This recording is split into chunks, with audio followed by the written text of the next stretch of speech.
Mais maintenant, j'ai choisi quelque chose de mieux que son divorce. J'ai 38 ans et je suis marié à ma femme Grace, 37 ans, depuis 14 ans. Nous nous connaissons depuis notre adolescence. Nous avons pratiquement grandi ensemble. Nous avons 2 enfants formidables, Madison, 13 ans, et Mason, 11 ans, qui sont la lumière de nos vies. J'ai toujours pensé que nous avions un mariage solide basé sur la confiance et l'amour mutuel, mais quelque chose est sorti ce week-end qui m'a fait remettre en question tout cela. Vendredi dernier, Grace et moi avons été invités à une réunion des anciens élèves du lycée. C'était un événement réservé aux adultes, donc nous avons laissé les enfants chez mes parents. L'atmosphère était animée, avec tout le monde se remémorant les bons vieux temps et se mettant à jour sur nos vies. Comme prévu, lors de ces types de rassemblements, l'alcool coulait à flot. Grace et moi ne buvons généralement pas beaucoup, mais ce soir-là nous avons décidé de nous détendre un peu. Je me suis limité à quelques bières, mais j'ai remarqué que Grace buvait plus que d'habitude. Je n'y ai pas trop pensé sur le moment. Je pensais simplement qu'elle profitait d'une soirée sans souci, surtout parce que nous n'aurions pas nos enfants ce soir-là, car ils passeraient la nuit chez mes parents. Au fur et à mesure que la soirée avançait, l'atmosphère devenait plus détendue et les conversations devenaient plus personnelles. À un moment donné, un groupe d'amis a commencé à parler de Logan, l'ex-petit ami de Grace. Logan et Grace avaient été en couple pendant le lycée et une partie de l'université avant que Grace et moi commencions à sortir ensemble. J'ai entendu des fragments de la conversation. Apparemment, Logan était tombé dans une spirale de dépendance aux drogues et à l'alcool. Certains de nos amis ont exprimé leur inquiétude et leurs regrets concernant ce qui lui arrivait. Je me suis souvenu que c'était précisément la raison pour laquelle Grace avait mis fin à leur relation il y a tant d'années. Grace et moi avons commencé à sortir ensemble environ 1 an après sa rupture avec Logan. J'ai toujours su qu'il existait, bien sûr, mais ce n'était jamais un sujet de conversation fréquent entre nous. Grace m'avait dit que la relation était terminée à cause des problèmes de drogue de Logan, mais nous n'avions pas approfondi le sujet. Je respectais son passé et je supposais que si quelque chose d'important devait être partagé, elle me le dirait. C'est là que c'est arrivé. Grace, visiblement affectée par l'alcool, a rejoint la conversation sur Logan. Sa voix était plus forte que d'habitude et j'ai remarqué un ton que je n'avais jamais entendu chez elle auparavant. Avec un mélange de tristesse et d'amertume, elle a dit quelque chose qui a glacé mon sang. Vous savez, j'ai donné le choix à Logan. Je lui ai dit de choisir entre les drogues ou moi. Il a choisi les drogues. S'il avait choisi de rester avec moi, nous serions probablement encore ensemble. Le silence qui a suivi était assourdissant. Je pouvais sentir les regards de tout le monde se déplacer alternativement entre moi et Grace. Mon esprit est devenu vide pendant un moment, essayant de traiter ce que je venais d'entendre. Ma femme, la femme avec qui j'ai partagé les 16 dernières années de ma vie, venait-elle de laisser entendre que j'étais son deuxième choix? Je voulais dire quelque chose pour la confronter à ce moment-là, mais je me suis retenu. Nous avions tous bu et ce n'était ni le moment ni le lieu pour avoir une dispute qui pourrait changer nos vies. De plus, une partie de moi espérait que ce n'était que l'alcool qui parlait et que le lendemain, Grace se rendrait compte de l'inadéquation de son commentaire et se sentirait désolée. Le reste de la nuit est passé dans un brouillard. J'ai essayé de garder mon calme, de continuer à socialiser comme si rien ne s'était passé, mais les paroles de Grace résonnaient dans ma tête encore et encore. Lorsque nous sommes finalement rentrés chez nous, Grace s'est effondrée sur le lit pendant que je restais éveillé pendant des heures à revoir chaque moment de notre relation, cherchant des signes que j'aurais pu manquer. Le lendemain matin, au petit déjeuner, Grace a remarqué que j'étais inhabituellement silencieux. Les enfants étaient encore chez mes parents, donc nous étions seuls. Elle m'a demandé ce qui n'allait pas, et j'ai décidé qu'il était temps d'aborder le problème. Grace, ai-je commencé en essayant de rester calme. Ce que tu as dit hier soir sur Logan m'a fait remettre en question toute notre relation. Me vois-tu vraiment comme ton deuxième choix? Je m'attendais à ce qu'elle nie immédiatement ce qu'elle avait dit, qu'elle me rassure en me disant que c'était juste un commentaire stupide causé par l'alcool. Mais sa réaction était complètement différente de ce à quoi je m'attendais. Sans dire un mot, elle s'est levée de la table et s'est enfermée dans notre chambre. Je l'ai appelée plusieurs fois, lui demandant de sortir et de parler comme des adultes, mais je n'ai eu aucune réponse. Le reste de la journée est passé dans le silence. Grace ne quittait la chambre que pour aller aux toilettes ou prendre une boisson dans la cuisine, évitant tout contact visuel avec moi. Cette nuit-là, j'ai décidé de dormir sur le canapé, non pas parce que je voulais la punir, mais parce que je sentais que nous avions besoin d'espace pour traiter ce qui se passait. J'espérais que le lendemain, avec une tête plus claire, nous pourrions avoir une conversation honnête sur ce qui s'était passé. Je pensais qu'elle avait peut-être encore une gueule de bois et qu'elle parlerait enfin avec moi. Mais le dimanche est arrivé et la situation ne s'est pas améliorée. Grace a continué son traitement silencieux, refusant de me parler au-delà de la coordination nécessaire pour les enfants qui rentraient à la maison cet après-midi-là. Madison et Mason ont remarqué que quelque chose n'allait pas, mais nous avons essayé d'agir normalement devant eux. Et me voici maintenant, en train d'écrire cela. Dimanche soir, après une autre journée de silence et de tension, je ne comprends pas pourquoi Grace agit ainsi. C'est elle qui a fait le commentaire blessant, et maintenant elle refuse d'en parler avec moi. J'ai l'impression d'être puni pour quelque chose que je n'ai pas fait. Une partie de moi veut lui crier dessus, exiger une explication, mais je sais que cela ne ferait qu'aggraver les choses. Une autre partie veut faire comme si rien ne s'était passé, revenir à notre routine normale et enterrer cet incident, mais je sais que je ne peux pas faire cela. Son commentaire a ouvert une boîte de Pandore d'insécurité et de doutes que je ne peux tout simplement pas ignorer. Ai-je vraiment été juste un remplacement toutes ces années? Notre vie ensemble, nos enfants, nos rêves partagés, tout cela n'était-il qu'un plan B pour elle? Et si Logan avait arrêté les drogues, Grace serait-elle retournée dans ses bras? Je sais que 16 ans de mariage ne peuvent pas être résumés en un seul commentaire fait sous l'influence de l'alcool. Je sais que nous avons construit une vie ensemble, que nous avons 2 enfants, mais je ne peux pas écarter le sentiment que quelque chose de fondamental dans notre relation s'est brisé. J'ai besoin de savoir si je réagis de manière excessive. Devrais-je donner plus de temps à Grace pour traiter ce qui s'est passé? Devrais-je insister pour avoir une conversation même si elle ne le veut pas? Ou devrais-je commencer à envisager que notre relation n'est peut-être pas aussi solide que je l'ai toujours pensé? Reddit, j'ai besoin de votre avis honnête. Suis-je le mauvais gars pour ressentir cela? Est-ce que je fais une montagne avec une tempête dans un verre d'eau? Ou ai-je raison de m'inquiéter pour l'avenir de mon mariage? Cela fait presque 5 jours depuis mon message original et je voulais vous donner une mise à jour sur ma situation. Tout d'abord, je tiens à exprimer ma gratitude à ceux qui ont pris le temps de répondre à mon message. Cela a été une semaine difficile, mais vos commentaires m'ont aidé à traiter mes émotions et à réfléchir aux prochaines étapes à suivre. Avant d'entrer dans les détails de ce qui s'est passé cette semaine, je voudrais répondre à certaines des questions et commentaires les plus fréquents que j'ai reçus. Beaucoup d'entre vous ont demandé la nature de la relation entre Grace et Logan et comment cela s'est terminé exactement. Après réflexion, j'ai réalisé que je ne savais pas vraiment autant de détails que je le pensais. Grace et Logan ont été ensemble pendant 4 ans, du 2e année de lycée jusqu'au 2e année de l'université. D'après ce que Grace m'avait dit, leur relation était assez intense, comme les relations adolescentes ont tendance à l'être. Le problème de drogue de Logan a commencé pendant leur dernière année ensemble. Au début, d'après Grace, c'était juste récréatif, mais cela a progressivement dégénéré en drogue plus dure. Grace a essayé de l'aider pendant des mois, l'accompagnant même à certaines réunions, mais la situation est devenue intenable lorsque Logan a commencé à manquer des cours et à mettre en danger son avenir académique. Après cette conversation fatidique qui n'a jamais eu lieu, quelque chose a changé en Grace. Les premiers jours après l'incident, j'ai déjà remarqué une certaine distance, mais j'ai essayé de me convaincre que c'était juste le temps qu'elle avait besoin pour traiter ce qu'elle avait dit. Cependant, au fil des semaines, son comportement est devenu de plus en plus étrange. Ce qui avait commencé par du silence et de l'inconfort s'est maintenant transformé en une série de comportements bizarres. Grace a commencé à sortir plus souvent. Avant, nos soirées étaient toujours passées ensemble en famille, à regarder des films ou à dîner, mais maintenant elle semblait être constamment occupée. Il y avait plusieurs réunions de travail de dernière minute et des dîners avec des amis que je n'avais jamais entendu parler.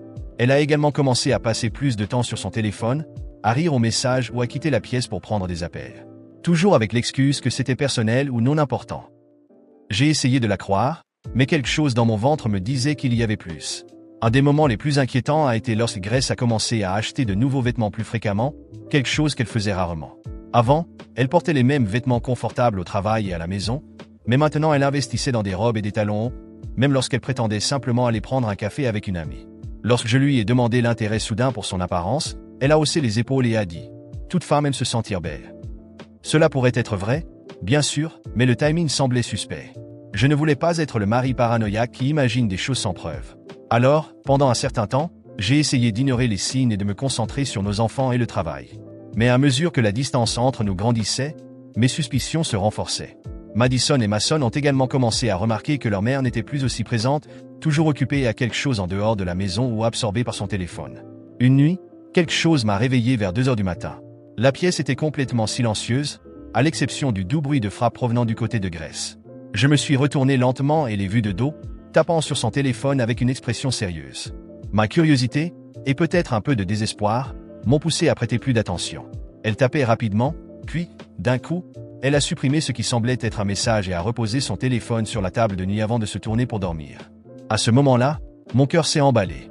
Je savais que quelque chose se passait, même si je ne voulais pas envahir sa vie privée, je sentais que je devais faire quelque chose. J'ai décidé que je devais voir ce qui se passait sur son téléphone. J'ai attendu que Grace soit complètement endormie, ce qui ne prit pas longtemps, et j'ai pris son téléphone avec précaution. Mon cœur battait la chamade en le déverrouillant. Il y avait plusieurs messages récents d'un numéro inconnu, sans nom enregistré. Les conversations étaient brèves et quelque peu cryptiques, avec de courtes phrases et des emojis, mais un en particulier a attiré mon attention. C'était incroyable de te voir aujourd'hui. Nous devons le refaire bientôt. Demain après-midi? Mon sang s'est glacé. Que faisait Grace qu'elle devait répéter, et pourquoi demain après-midi? J'avais du mal à croire ce que je lisais. Même sans preuve concrète, j'avais déjà suspecté quelque chose, et cela ne faisait que renforcer mes inquiétudes. Je suis sorti discrètement de la pièce, essayant de traiter tout ce que je venais de découvrir. Autant je ne voulais pas le croire, autant il semblait que ma femme était impliquée dans quelque chose qui pourrait détruire notre mariage. Le lendemain, la routine s'est déroulée comme d'habitude. Grace était distraite, probablement en train de planifier sa réunion, et j'étais déterminé à découvrir la vérité. Elle a mentionné de manière décontractée qu'elle avait une réunion après le déjeuner et serait de retour plus tard dans l'après-midi. Avec une boule au ventre, je lui ai dit que cela me convenait, essayant de paraître indifférent. Ce jour-là, j'ai décidé de la suivre. J'ai attendu qu'elle quitte la maison, mis des vêtements discrets et les suivi, en gardant une distance sûre. Grace est allée au centre-ville et a garé sa voiture près d'un petit café. Mon cœur battait la chamade en la voyant sortir de la voiture et entrer dans le café avec un sourire sur le visage. Puis, quelques minutes plus tard, un homme est apparu. Il était grand, avec des cheveux bruns, et avait une expression calme. Ils se sont salués amicalement et se sont assis à une table au fond du café. J'ai observé tout cela à distance, essayant de rester calme. Je ne savais pas qui il était, mais les messages sur son téléphone résonnaient dans ma tête. C'était incroyable de te voir. Que pouvait-il faire d'autre? Je ne pouvais plus le supporter. Je suis sorti de la voiture et suis entré dans le café, essayant d'agir naturellement en approchant discrètement de leur table. C'est là que j'ai réalisé mon erreur. En m'approchant, j'ai pu entendre leur conversation plus clairement. L'homme parlait prudemment, choisissant ses mots avec soin, et Grace semblait nerveuse. Soudain, l'homme a ouvert un dossier et lui a montré une série de documents. J'ai été choqué d'entendre le mot qui est sorti de la bouche de Grace, divorce. De tous les scénarios que mon esprit avait créés, c'était le dernier que j'attendais. Grace ne me trompait pas avec un autre homme. Elle planifiait de divorcer et avait rencontré secrètement un avocat. Le c'était incroyable de te voir n'avait rien à voir avec la romance.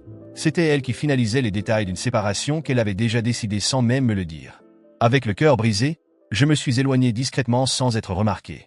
Je suis sorti du café, suis monté dans ma voiture et y suis resté longtemps, traitant tout ce que je venais de découvrir. Le silence entre nous, les sorties fréquentes, la distance émotionnelle, tout cela avait maintenant du sens. Elle n'essayait pas seulement de résoudre ce qu'elle avait dit sur Logan cette nuit-là. Elle se préparait à me quitter. Je suis rentré chez moi sans savoir quoi faire. Une partie de moi voulait l'affronter immédiatement, mais une autre partie savait que si je le faisais, notre mariage prendrait fin là, sur le champ. J'ai veillé toute la nuit à réfléchir à ce que je devais faire. Si je laissais passer plus de temps, elle me servirait probablement les papiers de divorce bientôt. Je devais agir rapidement. Mais comment? Comment sauver un mariage qui semblait déjà condamné, sans même une conversation honnête? Après avoir découvert que Grace planifiait un divorce, j'avais l'impression que le sol s'était dérobé sous mes pieds. Chaque pensée, chaque souvenir de notre relation commençait à se mélanger avec un profond sentiment de culpabilité et de regret. Même si je savais ce qu'elle faisait, j'ai décidé de ne pas l'affronter immédiatement. Je pensais que si elle savait que j'avais découvert le divorce, ce serait la fin définitive. Alors, j'ai choisi une autre voie, essayer secrètement de sauver notre mariage sans que Grace ne sache que j'étais au courant de tout. J'ai fait tout ce que je pouvais pour raviver la connexion entre nous. J'ai commencé à cuisiner davantage, à organiser des sorties en famille, à complimenter chaque petit détail la concernant, espérant qu'elle réaliserait, d'une manière ou d'une autre, que nous pourrions encore être heureux ensemble. J'ai acheté des fleurs, planifié de petites surprises et même organisé une escapade pour nous deux, pensant qu'une pause dans la routine pourrait changer son avis. Cependant, malgré tous mes efforts, la réponse de Grace était toujours froide et distante.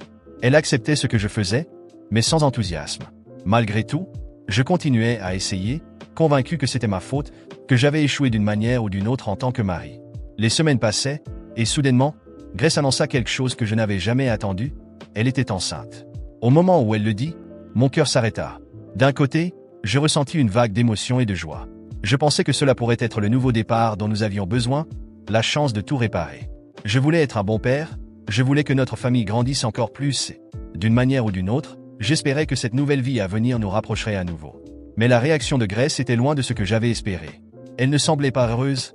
En fait, elle avait l'air visiblement mal à l'aise avec la nouvelle, comme si la grossesse était plus un fardeau qu'une bénédiction. À ce moment-là, toutes mes insécurités revinrent avec force. Que se passait-il? Pourquoi Grace n'était-elle pas excitée par la grossesse? Était-ce ma faute? Est-ce que tout ce qui s'était passé jusqu'à ce moment-là, tous mes échecs, avaient rendu sa vie insupportable? J'ai essayé de chasser ces pensées, mais quelque chose ne collait pas. Même avec la grossesse, Grace continuait à se comporter de la même manière. Elle se distançait encore, avait toujours ses réunions et sortait souvent seule. J'étais déterminé à faire quelque chose de spécial pour elle, à montrer que j'étais engagé envers notre famille. Je voulais la surprendre au travail, mais pour cela, je devais connaître l'heure exacte à laquelle elle partirait. Cette nuit-là, j'ai attendu que Grace soit profondément endormie. Je savais qu'elle notait toujours les engagements importants et les horaires sur son téléphone, alors j'ai décidé de prendre son téléphone pour vérifier son calendrier. Mais en déverrouillant le téléphone, quelque chose d'autre attira mon attention. Il y avait une conversation récente, et le nom à l'écran me glaça le sang. Logan, son ex. Avec le cœur battant, j'ai ouvert la conversation. Les messages étaient récents, et ce que j'ai lu a brisé tout espoir qu'il me restait. Grace avait dit à Logan qu'elle était enceinte, mais le pire, c'était qu'elle avait dit que le père de l'enfant était lui, pas moi.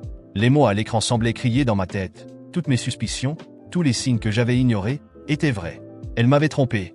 Le bébé que je commençais à aimer et à imaginer comme partie de notre famille, n'était pas le mien. Mes mains tremblaient et mon corps s'est refroidi. Je ne savais pas quoi faire, quoi penser. La personne avec qui j'avais passé tant d'années, avec qui j'avais construit une vie, vivait un mensonge à mes côtés. Toute la culpabilité que je ressentais pour l'effondrement de notre relation, toutes les tentatives pour réparer notre mariage, semblaient être une plaisanterie cruelle. Elle m'avait déjà trahi depuis longtemps, et j'étais le dernier à le savoir. J'ai fermé le téléphone et suis retourné dans la chambre, essayant de contrôler l'avalanche d'émotions. Que devais-je faire maintenant? Affronter Grace? Continuer à faire semblant que je ne savais rien? Au fond, je savais que notre histoire s'était terminée à ce moment-là. Et peut-être que ce qui faisait le plus mal n'était pas le fait qu'elle me trompait, mais que tout ce temps, je m'étais battu seul pour quelque chose qui était déjà mort. Lorsque j'ai découvert la vérité sur Grace et Logan, cela a déclenché une vague de colère et de ressentiment que je ne savais pas que j'avais. J'étais sous le choc, en même temps, furieux. Il n'y avait plus de place pour les doutes ou les incertitudes. Ce que j'avais lu sur son téléphone confirmait que tous mes efforts pour sauver notre mariage avaient été vains. Elle m'avait trahi d'une manière impossible à ignorer. Le lendemain matin, je savais que je ne pouvais plus continuer à vivre dans ce mensonge. Ma maison, mon refuge, était maintenant teintée de trahison et de tromperie. Sans dire un mot, j'ai commencé à emballer certaines de ses affaires, les mettant dans des cartons. Lorsque Grace se réveilla et vit ce que je faisais, le choc sur son visage était palpable. Elle essaya de discuter, tenta de me convaincre que je faisais une erreur, mais la rage que je ressentais était écrasante. « Tu me mets à la porte ?» cria-t-elle, avec un mélange d'incrédulité et d'indignation. « Oui, » Grace répondis-je fermement. « Cette maison est la mienne, et je ne tolérerai plus ta présence ici. J'ai vu tout ce que j'avais besoin de voir. » Elle essaya de discuter, disant que j'étais injuste et que je n'avais pas le droit de faire cela, mais je lui montrai ce que j'avais trouvé sur son téléphone. Les messages entre elle et Logan, confirmant qu'il était le père de l'enfant, étaient le coup de grâce. Le choc sur son visage se transforma en une expression de désespoir et de défaite. Avec des larmes aux yeux et plus de mots à dire, elle commença à rassembler ses affaires et à se préparer à partir. « Je ne peux pas croire que tu fasses ça, dit-elle, sa voix brisée. J'ai penses que tu te soucies encore de moi. L'ancien moi a été tué par toi. Grace, répondis-je, ma voix dure de douleur et de colère. Le type que tu connaissais et que tu as essayé de manipuler n'existe plus. Ce qui reste est quelqu'un qui sait ce qu'il mérite et qui n'acceptera plus d'être trompé. » Elle partit, encore sous le choc, et je me sentis un peu plus léger, mais en même temps, un profond vide s'ouvrit en moi. La maison était enfin silencieuse, et je commençais à reconstruire ma vie. Avec le temps, la douleur se transforma en un sentiment de résolution et de valeur personnelle. J'étais déterminé à avancer, pour moi et pour l'avenir de l'enfant que j'étais sur le point d'accueillir. Un an passa, et je m'étais adapté à la nouvelle routine en tant que père célibataire. L'enfant était né, et malgré l'absence de Grace, je trouvais du bonheur et de la force dans mon rôle de père. J'avais appris à trouver de la joie dans les petites choses et à créer un environnement aimant pour mon enfant. Puis, une nuit, l'inattendu arriva. La sonnette de la porte retentit, et lorsque j'ouvris la porte, je trouvai Grace debout à l'extérieur. Elle avait l'air pâle et épuisée, et son expression était celle de la désespérance. « J'ai besoin de ton aide » supplia-t-elle. « Logan a recommencé à prendre de la drogue, il ne veut pas s'occuper de l'enfant, et je ne sais pas quoi faire. S'il te plaît, aide-moi. » Je la regardai, incertain de ressentir de la compassion ou de rester fidèle à ma décision. Pendant un moment, je pensais à toutes les promesses rompues, tous les mensonges et trahisons. La colère et le désir de vengeance que je ressentais n'avaient pas complètement disparu. « L'ancien moi a été tué par toi, Grace, dis-je, ma voix froide et ferme. Le gars qui était prêt à aider et à pardonner, il n'existe plus. Ce que tu vois maintenant est quelqu'un qui a appris à se valoriser et à protéger ce qui est à lui. Il n'y a plus de place pour toi ici. » Elle me regarda, incapable de croire les mots qu'elle entendait. Le désespoir dans ses yeux était évident, mais je savais que je devais rester fidèle à ma décision. Je fermai lentement la porte, écoutant ses pleurs et supplications s'éloigner alors qu'elle s'éloignait. Je ressentis un mélange de tristesse et de satisfaction. J'avais pris une décision difficile, mais je savais que c'était ce qui devait être fait pour enfin avancer. La vie changeait, et j'étais déterminé à construire un avenir meilleur pour moi-même et pour l'enfant, loin des ombres du passé.